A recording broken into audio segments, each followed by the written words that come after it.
Bom, depois do show da aula com a Adriana Lobão, né? Vamos seguir para a Lauralis, do grupo Basal. Desses grupos é a única participação especial que eu previ, tá? Depois de monocotiledôneas tem mais gente para trabalhar algumas famílias especiais. O que caracteriza a ordem Lauralis, perdão, tá? Que é a próxima, né, da sequência. Tem algumas sinapomorfias potenciais, né? Os nós unilacunares, tá? Tem uma única lacuna nos nós. Estaminóides no verticilo interno, então isso aqui é um diagrama floral de uma laurácea, ó. Tem 13 estaminóides presentes, tá? É muito comum, inclusive, na família Laurácea e nas demais. E o receptáculo cupuliforme com um hipanto aqui, ó. Vocês já sabem o que é isso, tá? Então, há um certo hipanto desenvolvido nas Lauralis. Quem é Lauralis, né? Quem faz parte deste grupo? Bom, a gente tem famílias aqui com distribuição pantropical, até parcialmente temperadas, tá? São 50 gêneros, mais ou menos, e 2.500 espécies na família Lauraceae. Muito, muito comum aqui na região. Um terço da madeira do Vale do Itajaí era composto dessa espécie que está aí, o Cotia catarinensis, tá? Isso tudo foi basicamente cortado no século passado para exportar para a Europa. Exportar madeira e exportar safrol, que é um óleo que é extraído dessas plantas, especialmente de outra espécie que é o Cotia odorífera, né, que é a sassafrás. Safrol é usado na indústria alimentícia, de cosmético, de remédio. Tá? Hoje em dia não se extrai mais da canela, se usa outras plantas para isso, né, que se cultivam, mas a gente perdeu basicamente todas essas plantas. Imagina, de cada 3 árvores, uma era para ser o Cotia catarinensis no Vale do Itajaí. A gente agora, a cada 100, encontra uma. Tá? Esses são os números do inventário. Então, a gente tem árvores e arbustos, tá? Tudo isso ocorre na região, mas, no geral, árvores grandes. As árvores grandes são raras, de novo, porque já foram exploradas, mas tem um potencial. Tem uma única espécie que é parasita, que é o gênero Cassita, é bem interessante. Eu encontrei esse gênero, isso em Minas Gerais, numa saída a campo lá. Uma laurácea que é parasita, tipo um cipó-chumbo, se vocês quiserem procurar, procurem pelo gênero Cassita, né? Ele é amarelado, ele toma conta, e na verdade é uma laurácea que evoluiu, né? Foi selecionada para ser parasita, tá? Nada além disso, mas é só esse gênero. O resto, Ocótia, Nectandra, é, nossa, Pérsia, tem mais gênero, Cinnamomum, todos esses são árvores, de arbustos para as árvores, tá? Coisas de tamanho grande, nada de erva aqui. As folhas, no geral, são alternas, espiraladas e simples, não é verticilado, tá? É espiralado. Tem raridade oposta, tanto é que é raro que Nectandra oppositifolia recebe esse nome, é um gênero de Lauraceae, porque a folha é oposta. Tá? Mas, no geral, são folhas alternas. Simples, sem margem inteira, mas bastante aromáticas. Tá? Com vários odores característicos, o safrão é um deles. Né? Imagino que você já tenha ouvido falar de canela, né? Isso é madeira de lei. Os bancos na catedral aqui de Blumenau são compostos de canela preta. Foi uma doação de 2 árvores, eu acho que deram origem a todos os bancos que estão lá já há meio século, né? Assim, é madeira de longa duração, porque os óleos dificultam a ação de cupins, enfim, né? E outros organismos que poderiam degradar a madeira. Tá? Mas ela é bem aromática. É fácil de reconhecer uma laurácea em campo pelo odor. Saber a espécie já é bem mais difícil, tá? Usa o louro, lauros nobres, né? Usa lá na feijoada. Canela, é aquela canela que põe lá na sobremesa, né? Cinnamomum verum. Cânfora também. O sassafrás, como eu falei, tanto o sassafrás gênero sassafrás, quanto a Ocótia odorífera, que é o nosso sassafrás, são gêneros diferentes. O gênero sassafrás, se não me falha a memória, é europeu. Tá? E madeireiro, tá? Vários gêneros. A gente usou aqui vários tipos, madeiras boas, né? De resistentes a madeiras não tão boas, tá? Aqui a gente tem um diagrama floral. Lembra que eu falei que tem ciclos de distribuição dos estames? Ó, aqui tem um ciclo externo, tem um ciclo mais interno, e depois tem um menorzinho mais interno ainda. Tem 3 ciclos mais ou menos aqui de distribuição de estames, tá? Isso é bem comum nas lauráceas. No geral, né, é bem actinomorfa. Tem 6 tépalas, tá? 3 mais 3. Gente, tem tépala, mas significa que tem pétala e sépala, né? E elas são iguais. A gente só fala que é tépala para dizer que é a mesma coisa, que ela é homoclamídea, tá? E elas podem ser parcialmente unidas ou não. 3 a 12 estames, mais pares de glândulas que estão aqui no meio, que às vezes parecem estames. Tem que olhar com um pouquinho de atenção. E às vezes estaminódios também, tá? Um carpelo, ovário sempre súpero, tá? E o fruto é uma drupa, que é um abacate, tá? O drupa é um abacate, lembrem disso. Baga quando tem várias sementes, E drupa contém uma só. Eu acho meio confuso, eu sempre achei que baga deveria ser com uma baga dentro de uma semente, mas não é assim, né? Já que não foi eu que decidi isso. Então, baga, lembrem da goiaba. Baga, goiaba. E drupa, lembrem sempre do abacate, com uma semente dentro e pronto. Grande ou pequena não faz diferença. O que a gente tem de características interessantes, né? Como eu falei, a folha oposta aqui, Nectandra oppositifolia, que é essa planta que está aqui. Mas não é só isso, tá? A gente tem uma característica bem marcante em várias espécies, especialmente do gênero Ocotia, que é uma edomácea. Quem não sabe o que é, põe pausa, volta lá. Vocês já viram isso no semestre passado.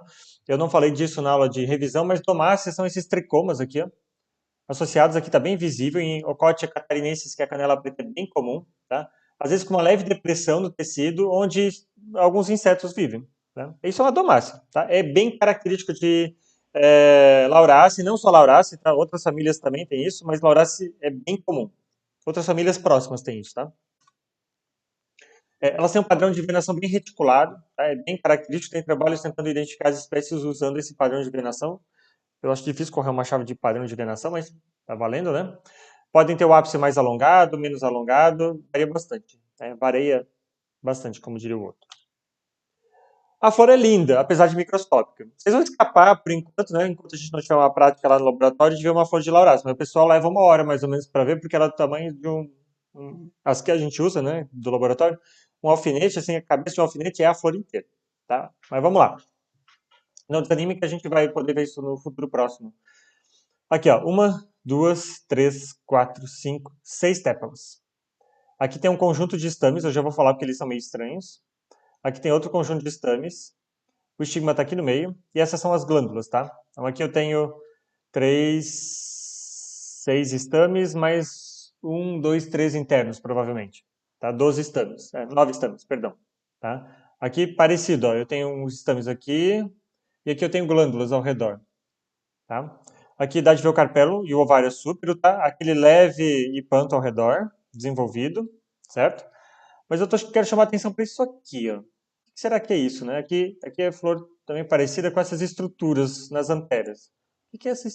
Que tipo de antera é essa? Vejam que ela é meio laminar, ó, tá? Ela não tem aquele filete bem desenvolvido, né? Mas dá de ver aqui onde está a antera e ela parece que ela abre, né? Uma tampinha. Tem um nome para isso. E é característica de Lauraceae. Que está aqui, ó. As anteras têm uma deiscência valvar. No geral, as anteras ou elas são poricidas, elas abrem num poro em cima, ou elas são rimosas, elas abrem por uma fenda, certo? E em Lauraceae, não. Elas abrem por uma tampinha. Tá? Aqui, ó, a tampinha. A tampinha levanta, que está fechada, que abriu, ó, e expõe os grãos de pólen. Olha que legal, Laurus nobilis, certo? As imagens estão muito bonitas, né? Então, liberando o grão de pólen. A distribuição de como essas valvas, né, estão na antera, né? Se é uma do lado da outra, uma em cima da outra, enfim, ajuda a definir gêneros, tá? Aqui tem a glândula ao redor, bem desenvolvida, né? Que dá um certo odor, mas uma flor pequena é difícil da gente distinguir, né? Então, a deiscência valvar é característica de Lauraceae. Na chave, gente, inclusive, vai aparecer lá nos passos 20, mais ou menos, deiscência valvar, Lauraceae. Acabou, não tem mais outra família dos grupos que a gente acaba trabalhando, tá? Eu reconheço. O que a gente tem, né? O fruto é uma drupa, como eu falei, aqui está um abacate. Claro, isso aqui já foi muito selecionado. Às vezes, e entendam, isso aqui ó, é uma cúpula que se desenvolve e ela pode envolver o fruto bastante. Tá? Às vezes o fruto vem todo envolvido aqui, por essa cúpula. Tá? Aqui a gente tem Diocote acifila, uma canela com uma folha bem afilada no ápice, que ocorre na região. Aqui Diocote odorífera, né, com essa cúpula presente. Aqui a cânfora, a cúpula já não se desenvolve. Tá? Uma outra característica de Lauraceae é um embrião com dois cotilédones grandes, a gente já viu isso em outra família, né? E semente aqui sem endosperma. Em Santa Catarina, o que a gente tem, né? Em perigo, Ocote odorífera, vulnerável, Ocote catarinensis e em perigo, Ocote porosa, tá? Em Buia, canela preta e sassafrás. Isso mesmo, tá? Essas são de Santa Catarina. Essas árvores deveriam dominar a paisagem, não dominam mais, né, por ação humana. Opa, muda. Uso medicinal. Bom, Cinnamomum zeylanicum, Aniba, Ocote odorífera, Pérsia americana, o abacate, né? Laurus nobilis. Não vou dizer para que serve, né? Não vou receitar remédio, mas elas são muito usadas de forma medicinal. Então, tem vários usos. E além do alimentício, né? Que a gente usa, como eu já falei, a própria canela no alimento, o abacate, entre outros, tá? Uma outra família que eu vou mostrar, e essa aqui é mais um parênteses, porque a gente vai encontrar muito no subbosque da região, mas não é uma família que eu, por exemplo, cobraria numa avaliação, tá? Nada contra essa família, né? Mas, enfim. Ela é composta de árvores e arbustos, que é monimiácea, né? Tem folhas opostas, simples, desprovidas de estípulas e a margem é serreada, tá? Essa é a primeira vez que aparece margem serreada. E geralmente é da metade para cima, tá? Esses dentinhos que aparecem na folha. Frequentemente aromática, mas não muito as nossas espécies, tá? Ocorre toda essa região aqui na América, né? Aqui para representar a margem serreada, né? No gênero Molinédia, geralmente da metade para cima. Tá? Eu vou tentar mostrar um pouquinho como elas são para vocês reconhecerem se forem no subbosque. É um arbusto muito comum, é difícil de identificar. Eu sempre tenho que mandar para um colega, ele está em São Paulo agora, para identificar elas, porque assim, a gente não consegue muito. Não, assim, são poucas espécies, mas são muito parecidas. Tem muita sobreposição de caracteres, né? As flores são pequenas, ó, formando também esse formato de flor que a gente já viu. Actinomorfas, geralmente monoclamídeas e unissexuais, tá? Ou seja, ginospóricas e androspóricas. Tem 3 sépalas aí infinitas, não tem pétalas, tá certo? Tem de 8 a infinitos estames e 1 a muitos carpelos. Neste caso aqui, nessa Molinédia, vários carpelos. Só que cada um deles separados, inclusive, né? Esse múltiplo, essa drupa múltipla, tá? E o hipanto presente às vezes é carnoso. Essa aqui é a flor. Vários carpelos estão ali dentro. Tá? A gente olha aqui e acha que só tem um, né? Esse aqui é o córteo. Então, vários carpelos dentro dessa molinédia, esses sépalas aqui protegendo. Entenda, uma flor ela vai ter sépala, nunca só pétala. Tá? Tem as duas coisas, tudo bem, mas geralmente quando ela só tem sépala, tá? Aqui está o pedicelo, né? Então, formando esse hipanto, meio protegendo, e aqui os vários carpelos com seus óvulos dentro. Ó, de novo, eu quero chamar a atenção, ó, molinédia, folha oposta, tá? Encontrou alguma coisa de folha oposta com a margem serreada assim na região? Molinédia, tá? Podem ter certeza. 99% de certeza. Aqui, ó, molinédia triflora e xotiana ocorre inclusive no campus da FURB, tá? São arbustos, 3 a 5 metros. Tem mais algumas espécies que ocorrem em Blumenau, inclusive. Então, assim, entraram num fragmento, estão fazendo um levantamento para qualquer trabalho de desmatamento ou compensação ambiental, encontrou um arbusto, folha oposta, com essas margens serreadas, tem estípula, corre que é molinédia. Tá? Corre para olhar a molinédia que vai ser mais fácil para vocês identificarem. Então, em Santa Catarina, né? O gênero molinédia, aqui é molinédia elegans, da metade para cima, como eu chamei a atenção. Molinédia xotiana, os espinhos estão bem pequenos aqui, ó, tá? Apareceu esse fruto também, é molinédia. E tem um gênero que eu vi poucas vezes, que é Edencartia, tá? Edencartia falandrão é a única espécie no estado. E assim, ela tem a margem bem serreada, oposta, tá? Uma folha mais carnosa. Já vi aqui em Luiz Alves, já vi em Blumenau, mas raro. Só tem esse fruto aqui, tá? As sépalas meio que quebram, né? Ficam avermelhadas, expondo aqui o fruto, tá? Então esse Edencartia é só para mostrar, eventualmente alguém já viu isso em campo. Eu sei que vocês têm saído pouco, provavelmente, não só por conta da pandemia, mas sai pouco a campo por morar muito na área urbana, na cidade, né? Mas tentem prestar atenção nessas espécies, ok? E medicinalmente se usa ciparuna, que às vezes é tratada numa outra família, ciparunácea, tá? Depende do que a gente está usando, é uso medicinal. Eu vou emendar um pouquinho mais de famílias, tá? Para não quebrar tanto assim a aula hoje. Hoje, ou quando vocês estão vendo, né? E aí vem a ordem Piperalis. Né? Fico me levando de um lado para o outro, né? Aqui achei um lugar bom. São 4 famílias em Piperalis, eu vou mostrar 2, tá? São 17 gêneros e mais ou menos 4.000 espécies. Aqui é uma novidade evolutiva, o câmbio é pouco ativo. Isso significa que não são muito arbóreas, no geral não são, tá? São ervas e arvoretas, né?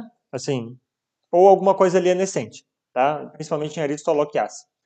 Possíveis sinapomorfias da ordem morfológicas, né? Seria a presença de folha dística, muito comum em Piperaceae, tá? Peciolo invaginante, eu vou mostrar depois para vocês, lembrem, né? Ele fica preso, parece que tem uma bainha, né? E a presença de um único profilo adaxial.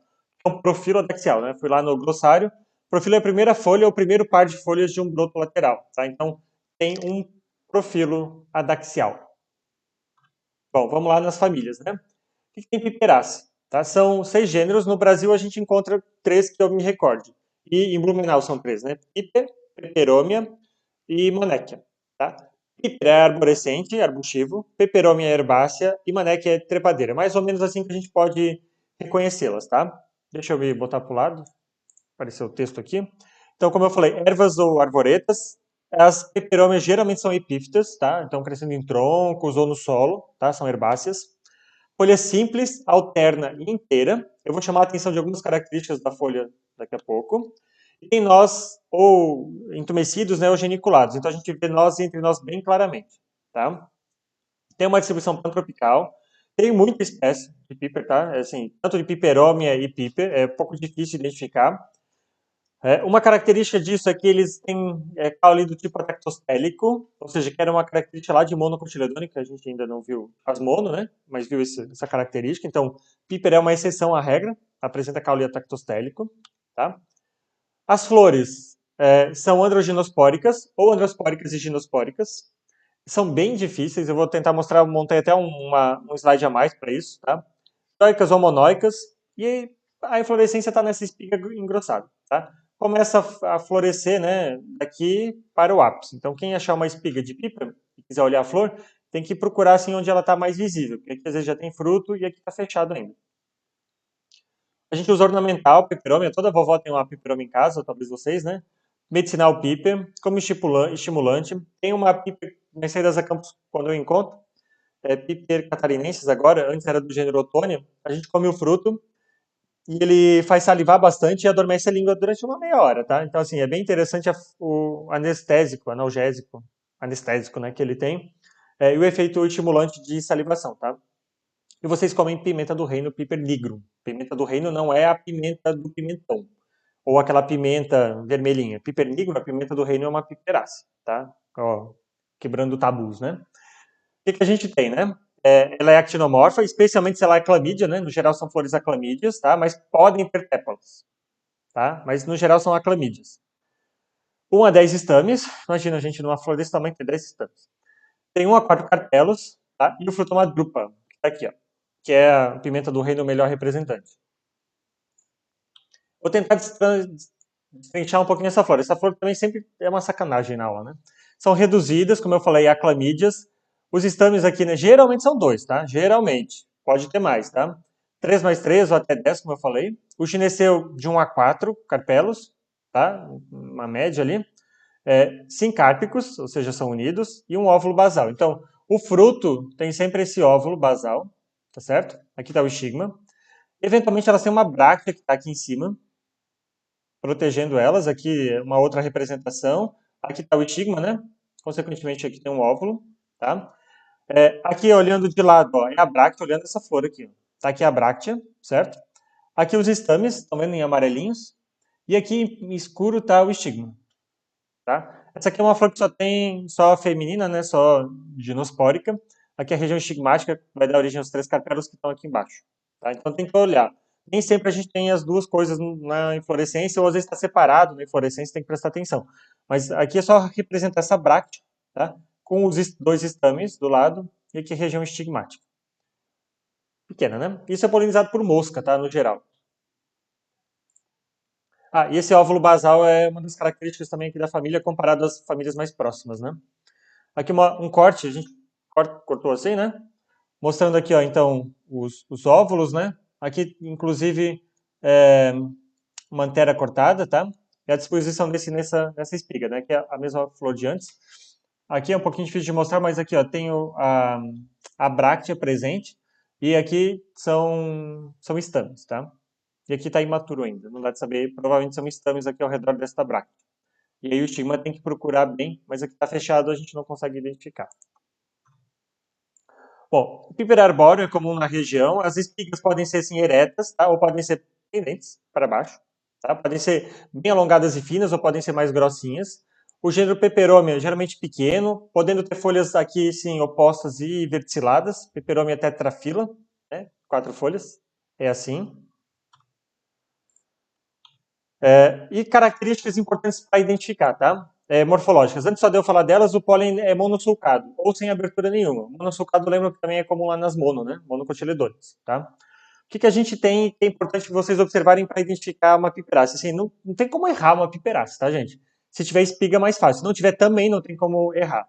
Aqui está o psilo invaginante, que eu queria chamar a atenção, ó, tá? Nem sempre é tão fácil de ver, mas uma coisa é fácil de ver. Um dos lados da folha, ó, cresce, é diferente, é assimétrica a base da folha. Isso é o que eu queria falar. A base da folha é irregular, né? Ela é assimétrica. Às vezes bastante, bem fácil de ver, às vezes nem tanto, tá? Mas tem essa simetria. Nós, tá aqui, ó, um nó, entre nó, outro nó aqui, ó, tá? Aqui também dá para ver que tem um nó, que tem um outro nó. Aqui, ó, nó, nó, nó, tá? E essas espigas eretas, ou pendentes mesmo, né, são características do gênero sem piper, tá? Peperome a gente já não encontra essas características presentes. Em Santa Catarina, Piper caldense, comum aqui no Parque São Francisco. Piper michelianum, comum no Parque São Francisco. Essa também é uma das espécies que adormece a língua. E Piper aduncum, bem comum, aqui a espiga é tão grande, ela é meio pendente, né? Nada disso é ameaçado de extinção, que eu me recorde, tá? Cultivadas, né? Os ornamentais, Peperomia sandersi, muito comum, né? Peperomia magnolifolia, que a gente tem plantada no campus. Peperomia caperata, eu lembro da minha mãe ter essa planta em casa. Peperomia serpens, eu tenho em casa. Tá? Essas são de usos medicinais, ornamentais, né? Muito comuns aqui, fácil cultivo, não precisa molhar muito, de meia sombra, então dá de cultivar dentro de casa. E uso medicinal, Piperomia pelúcida, Piperum bellatum e Piperaduncum, tá? Eu tenho uns trabalhos com os professores da Química da FURB estudando, inclusive, o uso delas, né? Na verdade, não o uso, estudando os compostos para potencial uso. E, inclusive, o alimentício, o piper-negro, né? Eu fui, antes de atualizar a aula, dar uma olhada, botei lá o piper-negro, eu queria uma foto bonita, né? E olha só quanto custa uma muda, gente. R$ 55 mais frete. 50 se vocês pagarem no boleto, né? De hoje, hoje é 28 de julho, né? Eu estou gravando as aulas com um pouco de antecedência por conta da demanda. Então, pimenta do reino. Só quero chamar a atenção de uma questão ortográfica. Nomes populares compostos são sempre infinizados, tá? Pimenta, traço do, traço reino. Tá? Então, cuidem disso na escrita dos nomes populares. E aqui é um piper negro, né? Vamos para o próximo. A outra família da ordem é Aristolochiaceae. A gente, basicamente, no Brasil vai ter o gênero Aristoloch, tá? Mas tem 7 gêneros e 460 espécies no mundo, pantropical, subtropical, né? Tem uma distribuição assim, bastante ampla. Azaro é um gênero mais norte-americano, e Aristoloch, essa aqui vocês reconhecem do campus, né, que a gente plantou um tempo atrás, tá? No Brasil, elas são todas venescentes, as que eu conheço, tá? Ervas são esses outros gêneros, como Azarum, tá? E tem uma espécie que é arborescente, Aristoloch arborescente, inclusive, né? O nome dela. A folha é alterna espiralada, ok? Aqui não é dística, simples. Ou a gente usa como ornamental ou como medicinal. Eu vou chamar depois a atenção das aristolóquicas por conta do uso incorreto feito, inclusive. As flores são androginospóricas. As flores, gente, são muito doidas. Isso que vocês estão vendo, tá? É uma fusão aqui de... São pétalas, tá? Fundidas. As sépalas também se fundem e formam esse tubo aqui, tá? É bem diferente. Elas raramente são actinomorfas, tá? Podem ser, o azarum que eu mostrei antes era, né? Uma flor pequenininha. Geralmente elas são bilabiadas. Elas têm 3 pétalas fundidas, 3 sépalas formando perdão, gente. 3 sépalas fundidas e 3 pétalas formando um tubo, tá? Ou não tem nenhuma sépala. Esquece, vou voltar. Eu não vou apagar a gravação porque é muito chato fazer isso. Vou voltar aqui. Tem umas fórmulas florais difíceis, né? Pode ser actinomorfa ou bilabiada. Ela sempre vai ter 3 sépalas fundidas, formando esse cachimbo, esse S que está aqui, tá? Inclusive aqui, ó, ampliado. Ela pode ter 3 pétalas, que não são fundidas ou não tem nada, tá? Isso aqui tudo é sépala, eu me enganei antes, tá? Isso aqui tudo é sépala. Essa aqui não tem pétala. E ela tem 6 a 12 estames que estão unidos aos 4 a 12 carpelos. Eu vou mostrar depois na ilustração, tá? E o fruto é uma cápsula. É bem difícil, mas eu vou tentar ilustrar. Então, o que acontece?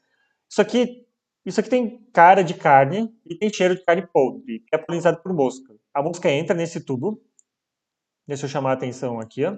Então ela entra nesse tubo com esse monte de pelos glandulares, né, que trazem néctar, inclusive. Esses pelos estão aqui distribuídos, faz com que a mosca entre nesse tubo, nessa câmara, e aí ela vem para essa região aqui, ó. O que a gente tem? Então, vendo aqui embaixo, os estames, tá, fundidos, e em cima meio gelatinoso aqui está a região estigmática dos carpelos, tá? E está tudo fundido meio nessa torre, assim, no geral, tá? Então a mosca vai andar por aqui, vai pegar pólen, vai deixar pólen, enfim, vai ficar fazendo a festa e depois ela sai, né? Certo? Inclusive essas plantas costumam produzir um pouco de calor para atrair mosca, tá? O ovário é semífero a ínfero, tá? Nos taxas mais derivados, porque termina aqui, ó. Isso aqui já é tipo um empanto desenvolvido, é uma coisa meio estranha, né? Muitos óvulos presentes. Aqui, ó, uma outra ilustração, tá? Então aqui as sépalas fundidas nessa estrutura, que é aquela câmara, tipo o pedúnculo com o hipanto desenvolvido, né? Esse ovário tá aqui. O fruto é uma cápsula, certo? Aqui tem a entrada da abertura, né? Isso é a aristolóquia gigante, que é a que a gente cultivou. É uma cápsula septicida, ela abre. No campus dessa semana eu dei um pulo na flor, elas estavam inclusive com frutos, sementes aplanadas aladas para ser dispersas pelo vento. Em Santa Catarina, o que, que a gente tem? Aristolóquia labiata, olha que diferente, né? Paulistana, olha só. Elegans, nativa, nativa, nativa. E fimbriata, olha só que diferente. Plantas bem diferentes, assim, trepadeiras, bordas de fragmento. Eu vi poucas em campo, eu vi triangulares, que eu não coloquei aqui, né? Ah, aqui tá aqui, ó, triangulares eu já coletei, tá? Ainda Aristolochia roberti e Aristolochia trilobata. Tudo isso ocorre em Santa Catarina. Mas não é em abundância, assim, tá? Não é muito fácil da gente achar. Opa. Uso medicinal, Aristolochia simbífera, que é exótica, e ornamental, a gigante, né, que é o papo de Peru. Tá muito cultivado aqui na região, faz cercas vivas, né? A gente botou ali no campus, inclusive, para ter uma flor de Aristolochia para mostrar, tá? E aí, gente, cuidado. Em Santa Catarina há um problema. O inventário de Santa Catarina, que o qual eu faço parte desde o começo, ele estudou o uso da floresta, né, pelas pessoas. E aí a Pagre fez essa parte. E eles fizeram um levantamento e as pessoas disseram que usavam muito cipó mil homens. Só que cipó mil homens, que é a Aristolochia triangulares, ela é tóxica, a gente não pode usar, é cancerígena. Então o pessoal faz chá disso, achando que está ficando bom, só que isso é cumulativo, né? Uma, duas vezes não vai fazer mal. O problema é que isso é cancerígeno, não pode. Então se vocês verem alguém fazendo chá disso, não façam dessa planta, tá? Que é o cipó mil homens. Por favor, esse é um alerta. E aqui eu paro e a gente volta daqui a pouquinho. Pessoal, só antes de ir para a próxima ordem, como eu fiquei um pouco confuso ali na flor da Aristoloquia, né? Enfim, na hora da gravação, aí para não ter gravado tudo de novo, eu fui ajustar essa apresentação, tá? Então aqui, ó, o que que a gente tem, na verdade, né? Isso aqui, as flores de Aristoloquia são monoclamídeas, no geral, gamossépalas, tá? Isso aqui são sépalas fundidas, como eu corrigi depois, tá? E ela é composta dessa estrutura, eles vão chamar isso aqui de limbo, tá? Isso aqui é o tubo, que faz parte dessa fusão das sépalas, né? E essa região aqui eles chamam de utrículo. O utrículo é a parte basal da flor e abriga o ginostênio. O ginostênio é a fusão aqui do gineceu e androceu, tá certo? Então é mais ou menos disso que ela é composta, né? E o ovário tá aqui, ó, aqui embaixo, tá? Aqui tá mais clara essa estrutura, tá? Então, só para corrigir essa informação que eu vou adicionar na sequência dessa aula.